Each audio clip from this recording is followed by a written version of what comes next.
A 27-year-old woman went out gambling one night and disappeared. But there are two rules at a casino. The house always wins, and the house is always watching. Security cameras would be the key to cracking this case. I'm Charlie, and welcome to Crimelines.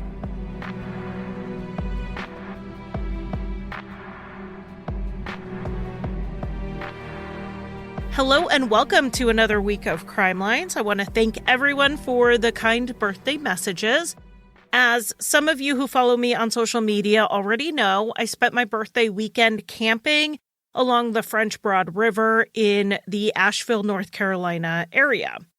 But when I say camping, I don't really mean camping. I stayed at the Asheville River Cabins, which is just outside of Asheville, North Carolina, and it is the perfect place if you want a camping experience like nature and campfires, but you also like things like air conditioning and Wi-Fi like me. I'm going to leave a link in the show notes to this place because you have to stay there if you're ever in the Asheville area. We had a small group of podcasters out there, and I just picture this as such a great place for a family reunion or a friends group because everyone had their own space, but then you're just steps away from each other. It was just an incredible weekend, and as I'm recording this, I'm still adjusting to normal life outside of the bubble of the Asheville River Cabin experience. So again, I'll leave the link in the show notes, whether you are a group of people or just one person or a family and you want somewhere to go in Asheville, check out the Asheville River Cabins. But let's get into this week's case. This one is one I covered on my YouTube channel a couple of years ago. I don't really like redoing cases from one platform to another because people don't really like reruns of podcasts, but my YouTube channel had pretty much no traction, which is why I don't really do it anymore. And I also didn't go into as much depth on YouTube as I do on these podcast episodes. So if you're listening to this and you're thinking, I swear she covered it before, I did. You were one of the 300 people who watched my YouTube channel, so thank you for that. But I have a lot more information in this episode.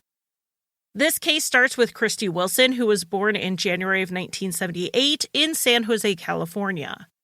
Her parents, Dennis and Debbie, split up when she was pretty little, and soon her mother remarried a police officer named Pat. Pat also had children from a previous relationship, so his two kids and Debbie's two kids just blended together into a sibling group of four. Christie was a good student and a competent athlete all through her childhood. She loved gymnastics, soccer, and basketball, with Pat being the coach whenever he had the chance. Christie grew up to have a real mind for math and computers, and of course, living in the San Jose area, she had all of the opportunities in the world in tech. She graduated college in 2000 at the peak of the dot-com boom. So she soon had a great job in IT. She earned enough not just to support herself, but to even buy a BMW. But the issue with being new in any field at the peak of the boom is that you're not well established when things start to go downhill. The bubble burst and Christie lost her job. This continued to be a pattern. She would get a new job and soon there would be a round of layoffs and she would be let go. Christie was motivated to get her feet under her with her career while also focused on other goals of hers, like creating a family. As her friends and siblings started getting married and having kids, Christie very much wanted to be right there with them. So she was always on the lookout for love, and in late 2004, she met a man at a casino named Danny. Soon they were dating, and not long after that, they moved in together in Sacramento. It's possible they moved in together so quickly, at least partly for financial reasons. They lived in an expensive area at a time when jobs weren't necessarily easy to come by. Christie was also really looking to move towards marriage, so she had some hope that Danny was the one. But moving in together was not their best idea because while they loved each other, or thought they did, they were entirely incompatible, and their fights could be explosive. According to what Danny told 48 Hours, the relationship was abusive, but he didn't think it was fair to put it on just him or just Christie. It was really both of them. But this is a common misunderstanding about what abuse is. For a relationship to move from being mutually toxic to truly abusive, one person has to have the power because abuse is about control. The definition, according to the National Domestic Violence Hotline, is a pattern of behaviors used by one partner to maintain power and control over another partner in an intimate relationship. Whether the abuse is financial, physical, emotional, sexual, whatever, it has to have an element of control and power. Both people cannot have power over each other. In an abusive relationship, there has to be a primary aggressor. That doesn't mean that the other person is perfect or just takes it. There are often toxic behaviors or reactive or defensive behaviors that look abusive but lack the control element. But with all that said, we don't know nearly enough about Danny and Christie's relationship dynamic to say what was going on there. But her family was incredibly concerned because we do know it turned physical. In March of 2005, neighbors called the police during one of their fights, and when the cops showed up, they saw marks on both of them. And so both of them were arrested. And that's the thing. Just like I can't tell you if Christie scratched Danny in self-defense or if he left bruises on her arms because he was holding her back, neither can the police. If everyone has a mark, everyone gets arrested, even when it means arresting the victim of abuse. The idea is that the courts will sort it out, though we know that doesn't always work out. In this case, both of them were arrested, but it appears they were not charged. Regardless of the specifics of the situation, the relationship was clearly not a good thing for either of them. Christie was also dealing with something else in this time frame.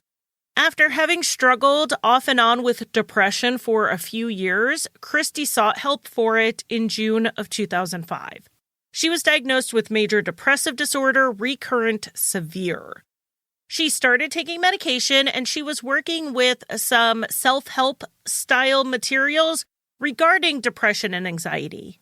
And it seemed to be helping. In the fall of 2005, there was an obvious improvement in her mood as Christie was taking these steps to get better. Christie was goal-oriented. She wanted a career, a husband, children, white picket fence, the whole 9 yards. And at 27 years old, she was working on her mental health so that she could get back to those goals. Christie also moved back home with her parents, realizing that living with Danny was not working out, though she did leave some of her things still at his place. In September of 2005, Christie was interviewing for a new job in Berkeley that she was very excited about. She had sailed through 2 rounds of interviews, and her final interview was on Friday, October 7th, which she confirmed with the company that she would be there. While a formal job offer hadn't been signed yet, this was pretty much a done deal.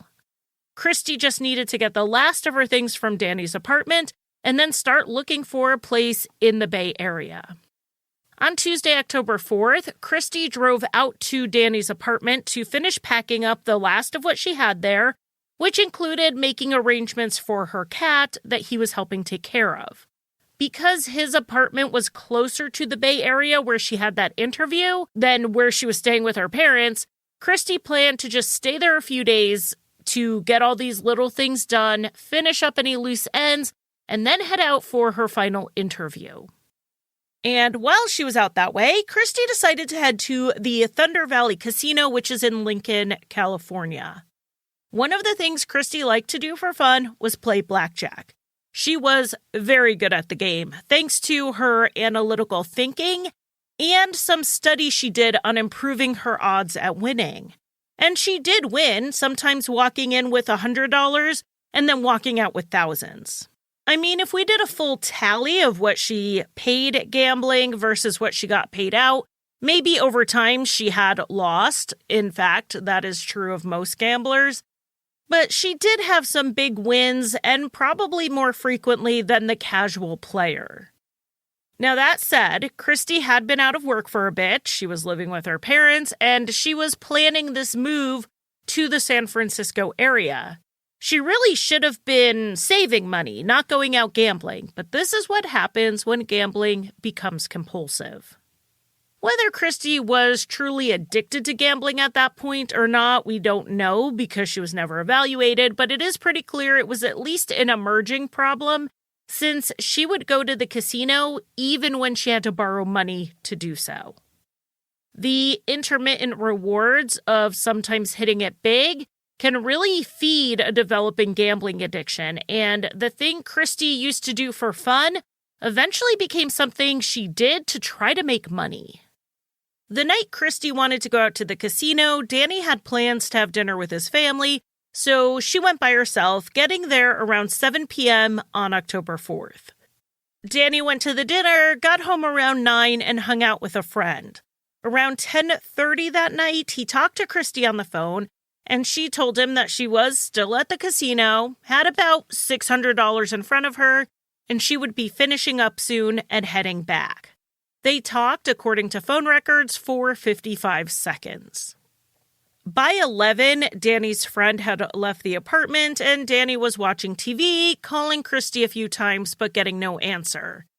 He eventually fell asleep, not really waiting up for her, but also not being concerned because it is easy to lose track of time at a casino, and he figured she would show up by morning. Danny woke up around 8:30 in the morning on October 5th, and Christie still wasn't back. He called her over and over again throughout the day, but she didn't answer, and so then he started calling hospitals and jails to see if she was there. He also made some calls to friends they had in the area. Danny said he considered reporting her missing, but this was 2005 when it was pretty common for people to think you had to wait to report an adult missing. While waiting 24 to 48 hours to take a missing persons report used to be a policy for many police departments decades ago, it's not the current law in any state, and it wasn't in 2005. But Danny didn't know that and thought he had to wait 2 days. Around dinner time, a friend suggested to Danny that they head over to the casino to see if maybe Christie was still there, but Danny said no. It was an hour round trip, and he was just going to wait and see if Christie showed up that night. On Thursday, October 6th, with Christie not showing up and not getting in touch, Danny kept calling her. He called her something like 70 times in 2 days looking for her. He finally decided it was time to go check the casino, and there he found Christie's car in the parking lot. He went inside and asked them to page her, which they did, and when that didn't get a response, he asked if they could check her player card, which she would have been actively using if she was gambling. They would not do that for her privacy, but they did say he could walk around the floor to see if he could find her.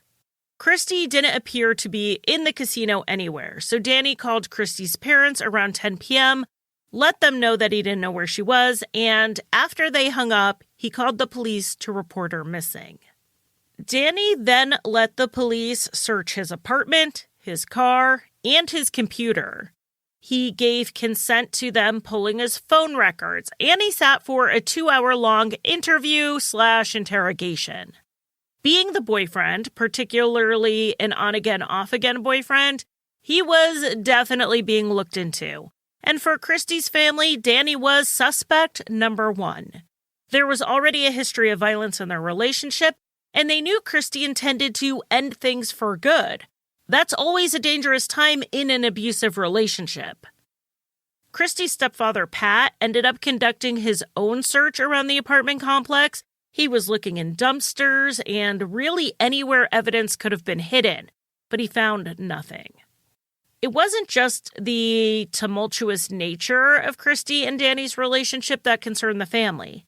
It was also that Danny's alibi was, on the surface, pretty weak. From 11 p.m. until around 8:30 when he woke up, his cell phone was out of use and no one saw him. That's not uncommon because, most people sleep during the overnight hours. But fortunately for Danny, he did have one way to prove that he, or at least his vehicle, was home all night. His apartment complex was gated. His car never left in the overnight hours, and Christie's never arrived. So the police started looking where Christie was last known to be, which was at the casino. The last time she used her phone was while she was there, and the last time her bank accounts were touched was when she used the casino's ATM. Plus, her car was left there. Really, all signs just kept pointing back to the casino. Casinos, as we know, are covered in cameras. Inside and out, this one had around 700. That's an overwhelming amount of footage to go over. The police ended up giving the casino security a picture of Christie, and they looked up her player's card so they could zero in on where she spent most of her time. And thankfully, she didn't move around much, so it was a lot less time-consuming to go through the footage than it first seemed.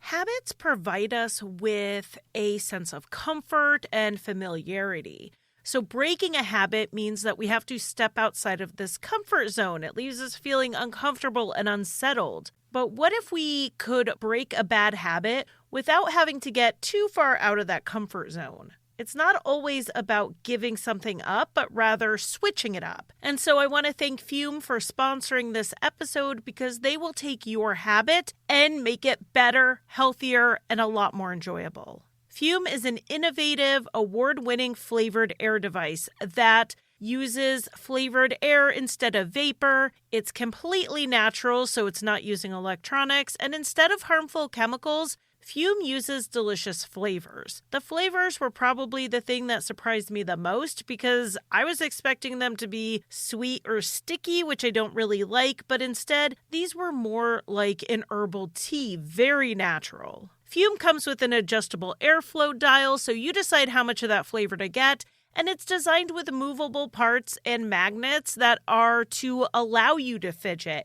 It gives your hands and your fingers something to do, which is helpful for de-stressing while you are trying to break your habit. Start the year off right with the good habit by going to tryfume.com/crimelines and getting the journey pack today. Fume is giving listeners of my show 10% off when they use my code CRIMELINES to help make starting the good habit that much easier.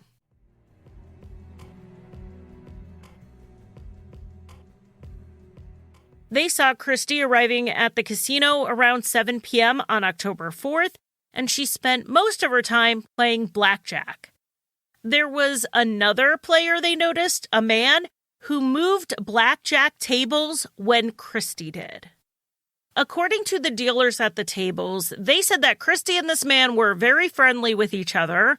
One dealer heard Christie refer to him as Romeo, and another heard her call him Mario. The two were also drinking wine together, and their volume raised as they appeared to become intoxicated. The dealer said that early on, Christie was winning and she was in a good mood. She was hugging and even kissing the man she was sitting with. But then Christie started acting more intoxicated, and she started losing, with her mood shifting downward, which you would expect. No one loves to lose. She started borrowing money from Romeo/Mario, and the amount the dealers estimated was between $150 to $300, money that she then lost. There seems to be some debate about how much Christie drank that night versus how intoxicated she appeared. Based on watching her on the footage, at least one investigator said it looked more like she was nursing her drinks, always having a drink in front of her, but she was just sipping it. But her behavior was over the top, as though she had a lot to drink. Christie started being rude to the dealers, calling them names and blowing smoke in their faces. Eventually, the pit boss was called over to just deal with it. Christie was told to calm down or go. So Romeo/Mario helped get her calmed down. He did suggest they leave at that point, but Christie didn't want to, and she ended up chilling out enough that they didn't throw her out. Or at least not yet. Things started escalating again, and as they were about to ask her to leave, Romeo/Mario talked her into just going voluntarily. They walked out together at 1:13 a.m. As Christie left, a man at the table who had also loaned Christie a chip asked for it back, and she seemed offended that he asked for it, even though it was worth $100. She threw it at him more than handed it to him, and this was not typical behavior for Christie. But because of this display, the dealers definitely remembered her. So while her behavior wasn't good, it really did help the police understand what was going on. One dealer even overheard Romeo/Mario say, "Come to my place and I'll take care of you." So they knew Christie had left the casino, but her car was still there, so she didn't drive herself. They're thinking, did she go with Romeo/Mario, or did someone like Danny come and pick her up since she had too much to drink? At this point, the police pulled the security footage from outside of the casino to see what happened after she left. Christie and this mystery man left together, walking in the same direction towards the parking lot. As they walked out of the casino, you can see that their arms are linked, with his arm in the position to be guiding her. But then she pulled her arm up and away, very clearly trying to get him off of her. They walked a bit together, and then he put his arm around her. This time, she stepped to the side to get away from his arm, though she did keep walking with him. To me, watching this, Christie was making it clear that she was ending the physical contact part of this new friendship. The night was not going to end with her going home with him, or at least not voluntarily. The two then walked to an area of the parking lot not well covered by the panning cameras, but it was in the direction of both of their cars. What the investigators could see, though, were that the lights of a car flashed, like someone used the keyless entry to unlock the doors. 3 minutes and 41 seconds later, the headlights of the car came on, and then the car pulled down the aisle and turned right in front of the casino. It looked like there was only one person in the car, and the car then continued from there out of the parking lot. They kept watching and watching, but Christie never came back into view, not on foot and not in a car. Obviously, the investigators want to know who this guy was. They found him on the security footage about 10 minutes before he met up with Christie, and he was playing the slots. So they pulled the players' card records from that machine and learned that the man was 53-year-old Mario Garcia. So it was definitely Mario and not Romeo. And he also drove a car matching the one they saw leaving the parking lot. Mario lived in Auburn, California, in a nearly $1 million house on a 5-acre property.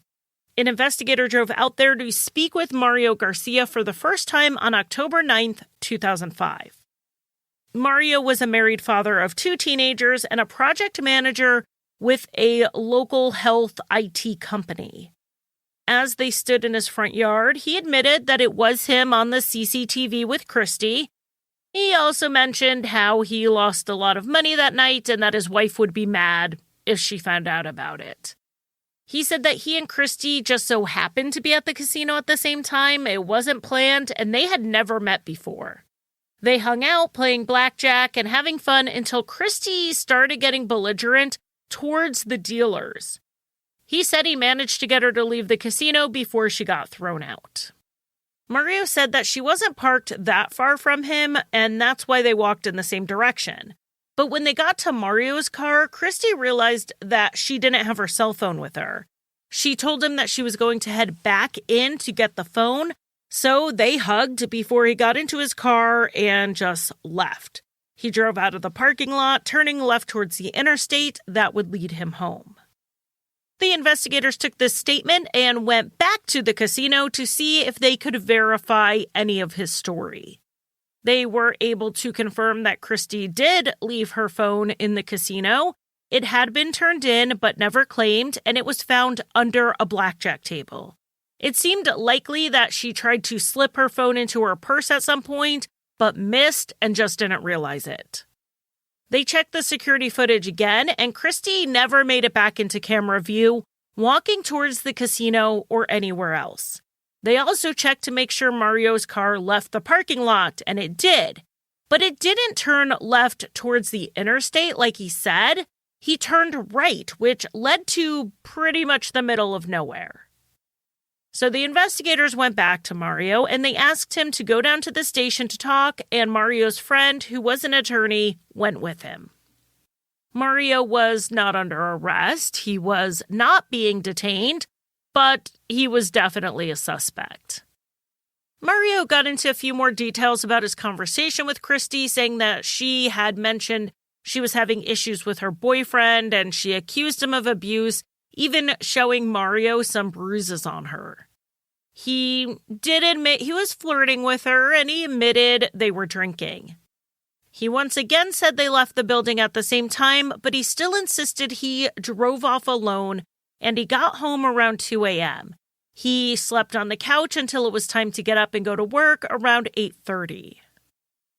The investigators told Mario that they intended to search his car for evidence, and it would be a really good idea if Mario just told them everything up front. Let's say Christie did get into his car. Maybe he didn't want his wife to know that detail, so he withheld it, but now the police needed to know, just in case they found any evidence she had been in the car. But Mario stuck to his story. She never got into that car. The investigators also wanted to photograph Mario, as they could see he had scratches on his face and a bruise under his eye. Now, Mario said the marks on his face were not scratches, they were poison oak, and then he said he wanted to get a criminal defense attorney to advise him rather than the friend he had brought. So he said no to being photographed and essentially lawyered up.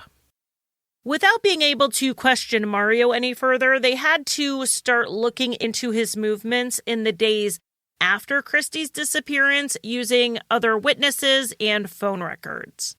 When they pulled his cell phone records, they found that his phone was turned off from when he went to the casino until 7:51 a.m. when he placed a call to his wife. Seemed odd that he called her when he claimed he was home until 8:30 that morning. So they checked to see which tower this call pinged off of, and it turned out it was north of his home. The call did not use the tower closest to where he lived. The investigators also learned that Mario was due at work for a full day starting at 9 a.m. At 9:05, when he wasn't there, someone called him and he said he had gotten stuck in some traffic and he was running late. It took about another hour for him to show up. When he did get there, Mario had scratches on his face and a burst blood vessel in his eye. Everyone kind of joked about it, saying things like, "I'd hate to see the other guy." But Mario said he was injured when he was on the tractor on his property and a branch got stuck in the cage. Then at 11:14 a.m., after about an hour at work, Mario left, even though he was supposed to be there all day. The following day, he called in sick and he went to the doctor about his injured eye. He said this time that he fell from a 15-foot tree when a branch broke and it caused the injuries to his eye as well as to his face, his lip, and his torso and arms. He had scratches and bruises everywhere. He was given an antibiotic and then referred to go to an eye doctor, which he saw that very same day. He was diagnosed with a significant eye infarction and other damage.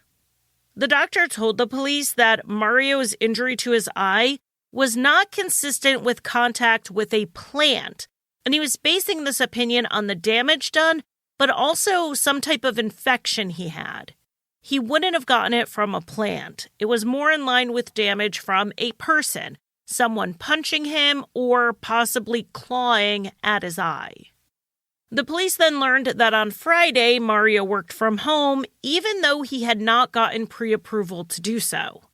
And then he had the weekend off. So for 6 days after Christie's disappearance, Mario only made it to an hour of work and 2 doctor's appointments. He had the rest of that time unaccounted for.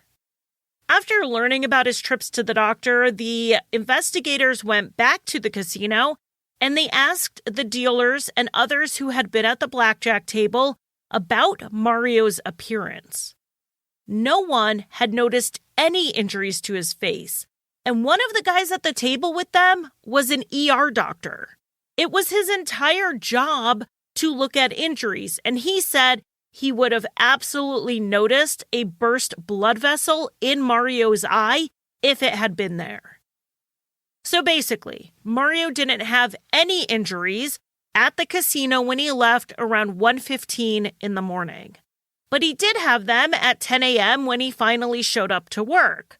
So between, let's say, 1:30 in the morning and 9:30, he was out there doing yard work. The police then executed a search warrant on Mario's property, and they checked the trees on his entire 5-acre lot. They found none of them with freshly broken or cut branches. They brought in cadaver dogs, but they turned up nothing. They also searched Mario's car, and one of the first things of note was that the carpet in the trunk was completely missing. This was a 2004 Toyota Camry. It was now 2005, and when he bought the car, the carpet was installed. His son would later say that it was missing from before Christie's disappearance, but it definitely seems odd that a 1 or 2-year-old car would have the entire trunk carpet missing. Beyond that, the car had been recently cleaned, which Mario admitted to doing. He said it was just a normal chore that he would do, but the police, of course, were suspicious that he was trying to get rid of evidence, which, if that was his goal, he didn't manage to do it. A long hair was found stuck in the exterior handle of the front passenger side door. It had been pulled out, so it still had the follicle attached, meaning it could be DNA tested. A second search of the car about a week later found 2 more hairs, one in the trunk and one in the back seat, so those were all sent off to the lab. There was also a smear of brown on the back seat that at first looked like dirt, but it tested positive for blood. Unfortunately, due to the chemicals used to clean the car, they were unable to get a great DNA profile. So then they started looking in those hard-to-clean places. We've seen it before where the DNA is found in the crack of a steering wheel or in the grooves of a floorboard. In this case, they looked in the seams of the back seat and sent those swabs to the lab along with the hairs.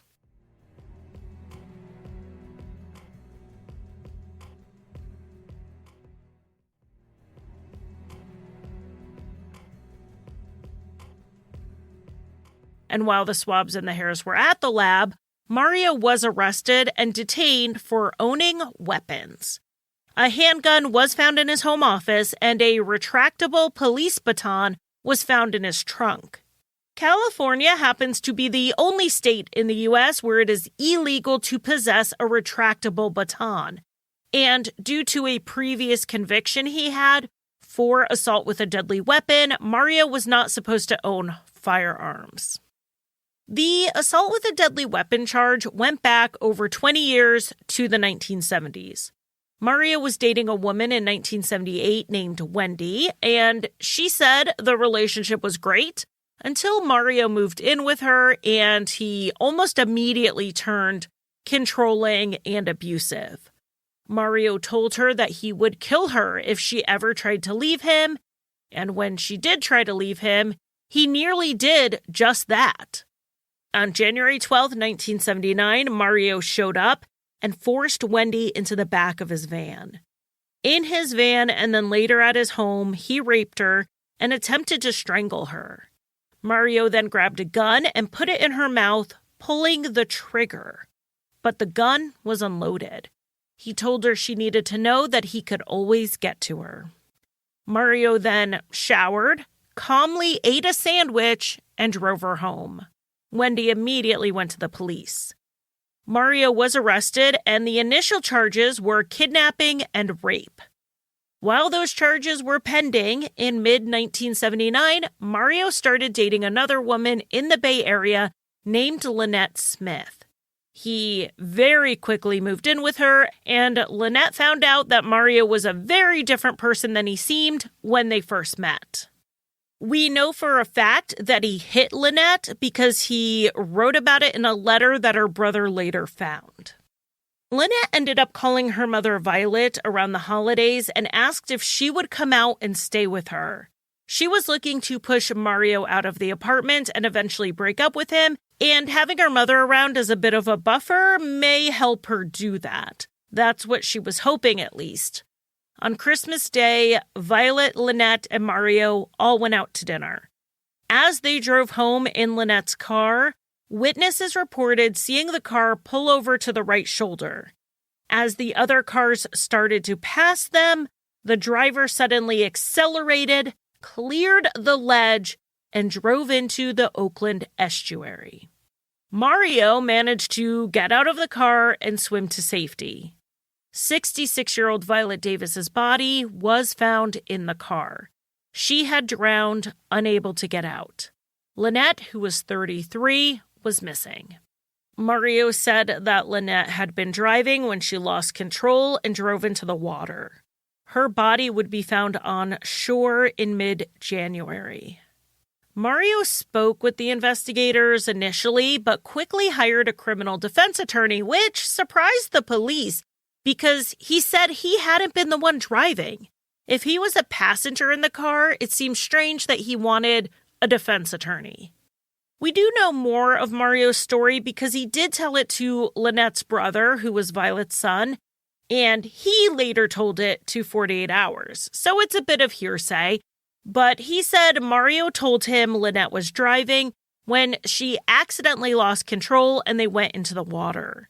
He had gotten his window open and the water just flooded into the car. He was trying to swim to the surface when he felt Lynette pull on his leg. So he reached to grab her and bring her to the surface with him. But Lynette was struggling to swim and he was running out of air. He was faced with either they both die or he lets go and saves himself. He chose to swim to the surface without her. Mario made a comment about Lynette just not being a good enough swimmer for them both to survive, and her brother was confused by this. Not only was Lynette athletic and had been her whole life, she was an excellent swimmer. The police conducted a reconstruction of the scene and found that it was more likely that the driver would have been able to get out of the car than the passenger, which caused some doubt about who was driving. But they couldn't really prove that Mario was driving, so charges were never filed in Lynette and Violet's deaths.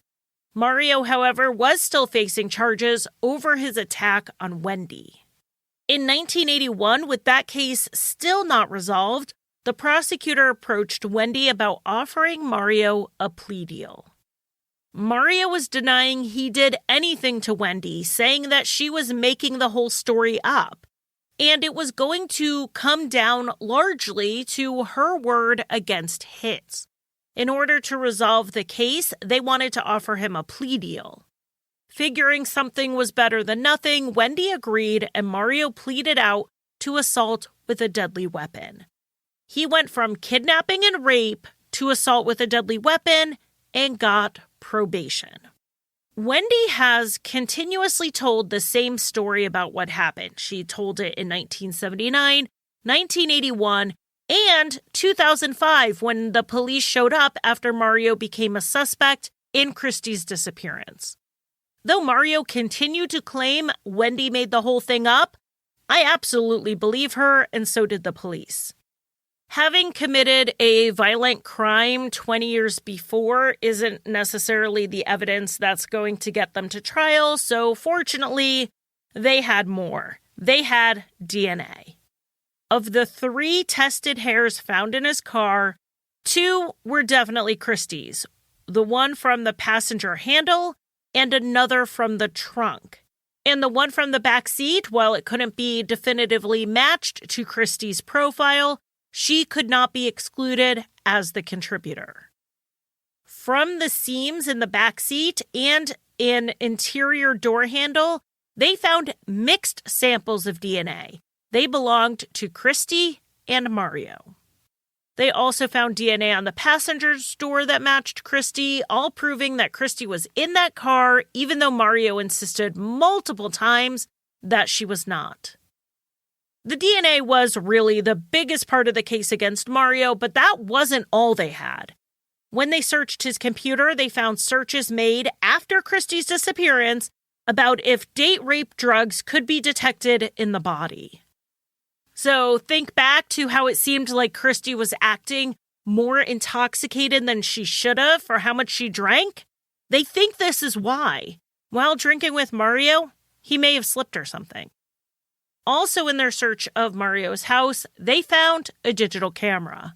Mario had taken photographs of his injuries himself, the same ones he would not voluntarily let the police take.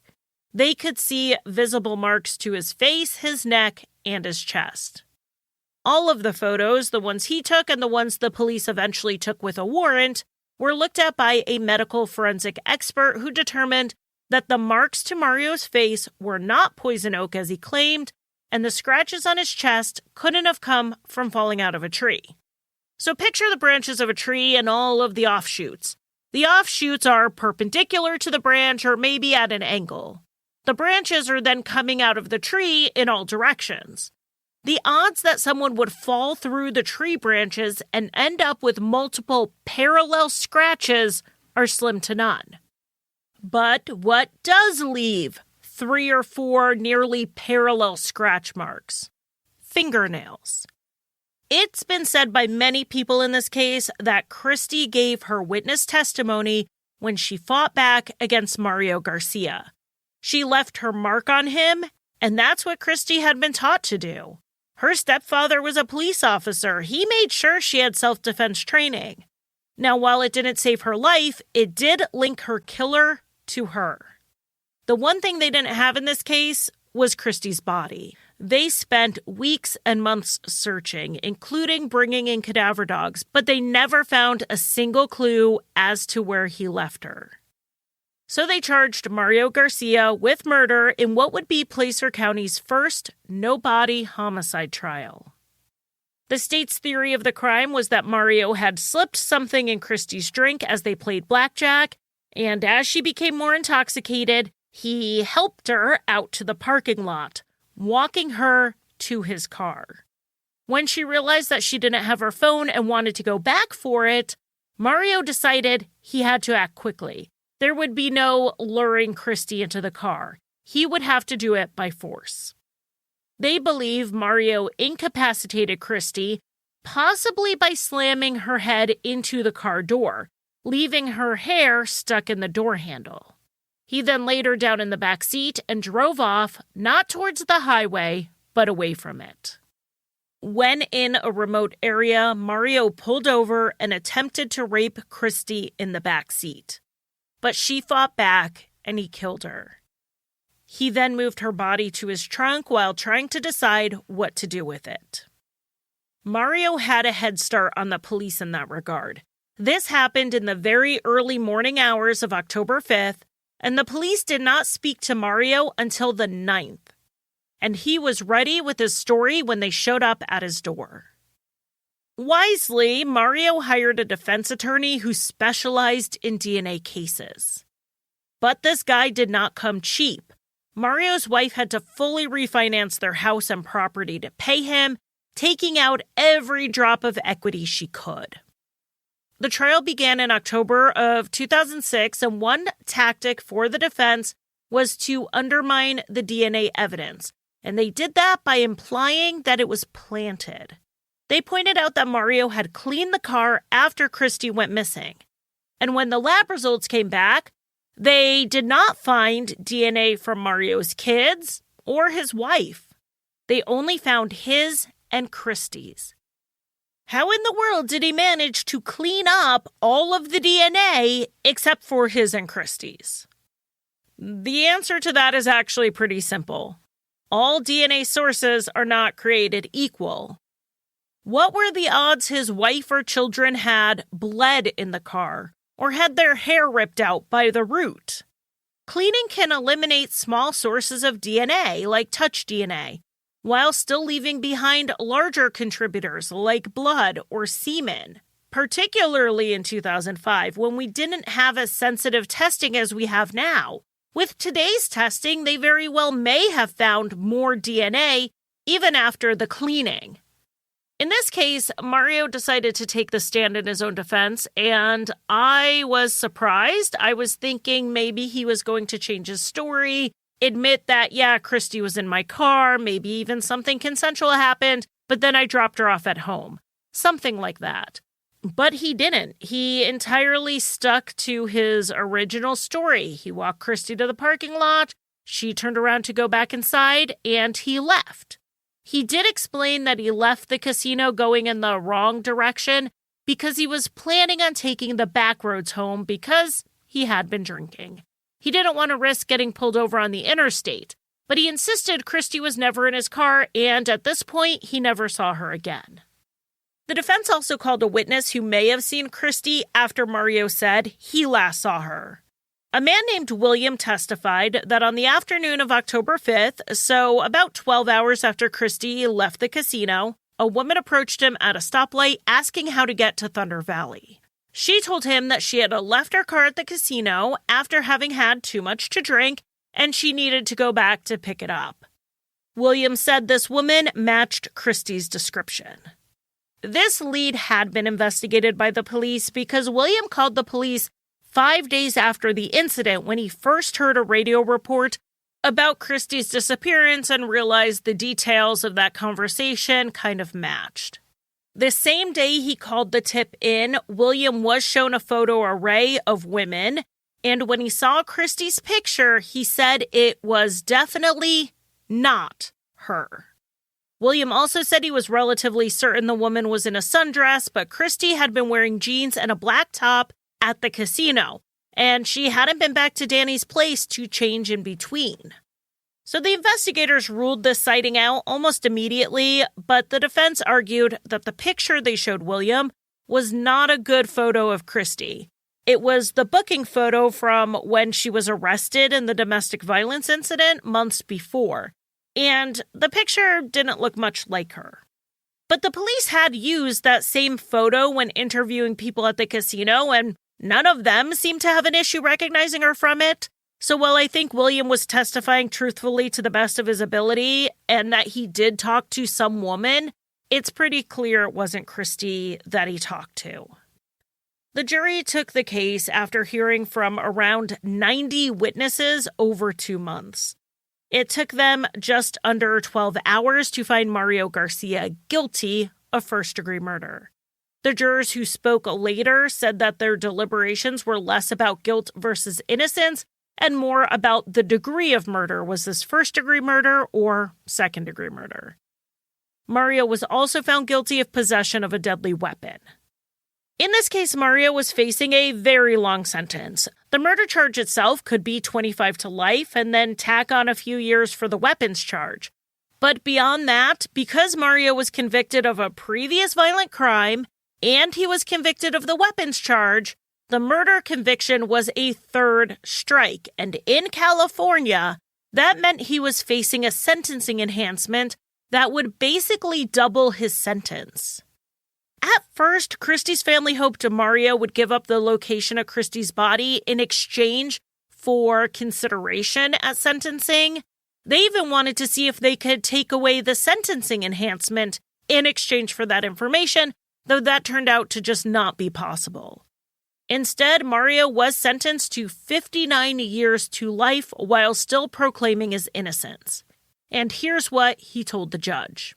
I suppose that at this hearing, I'm supposed to ask for mercy, for forgiveness, and to show remorse. However, I will not do such thing. I did not kill Christie Wilson. Due to his age, this was effectively a life without parole sentence.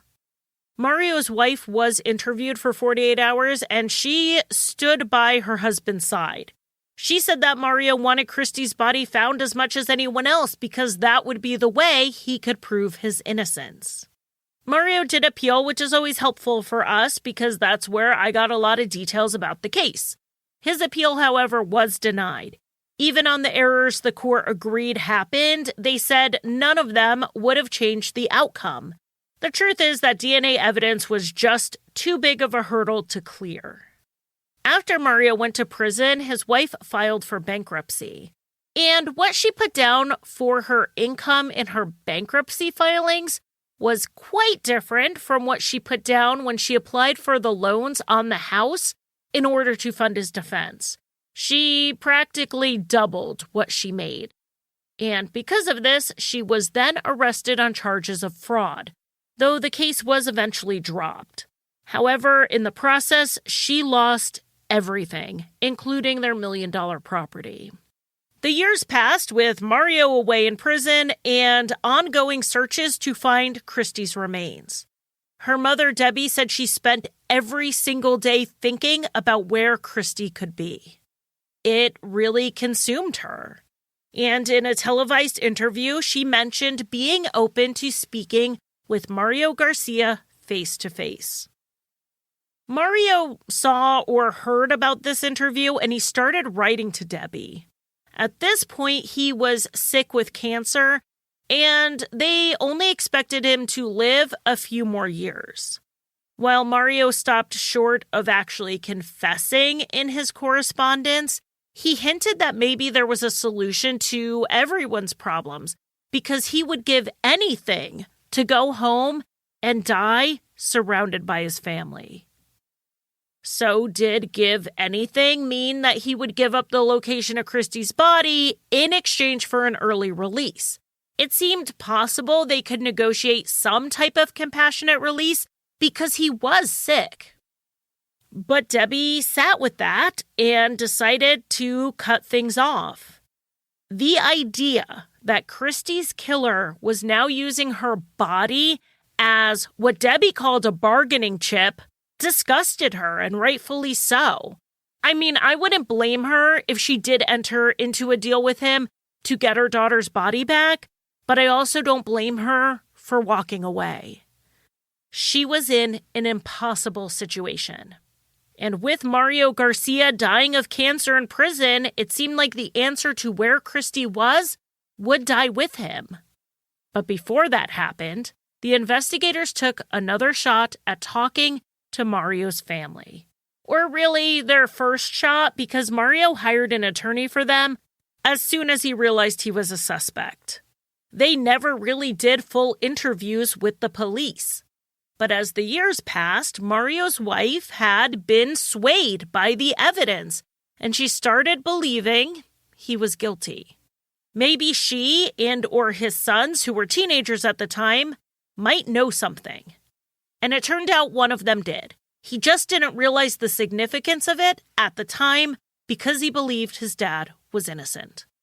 One of the boys said that on the Saturday after Christie went missing, Mario was doing some yard work on their property with his tractor, normal way he spent his weekends. But his son made a comment about his soccer game that day, and Mario snapped at him that he wasn't going to the game. The snapping at him was what stood out because Mario was really involved with his sons, and he very rarely missed a soccer game, particularly a big game like this one. Mario's yard had been searched just a day or two after this conversation, but because this lot was so immaculately landscaped, it was possible any freshly dug area had already been covered up by Mario's landscaping. And cadaver dogs, while they are amazing, they're not perfect. The new owners of the house were aware of the history of the previous owners, and they gave the police permission to search in August of 2020. Mario's son showed the police where he remembered his dad was working that day back in 2005, but it had been nearly 15 years, and his memory could have been off. So they used ground-penetrating radar all over the property, and they identified a handful of sites of disturbed ground. It was the third spot they decided to dig, which was near where Mario's son had indicated. They found a bone. They backed the machinery up and carefully excavated the skeletonized remains of Christie Wilson. Cause of death could not be determined based on the state of the remains, but Christie had a broken hand and a broken nose, confirming that she fought back as hard as they thought she did. Mario made no public statement after the discovery of Christie's body, And 4 months later, on Christmas Eve of 2020, he died in prison of pneumonia after he contracted COVID-19. He died knowing his guilt had been proven beyond a reasonable doubt. First in court through DNA evidence, and again when Christie's body was found 100 yards from his house. Christie's family finally had her remains back, and her mother said they had a peace they hadn't had since the day she went missing.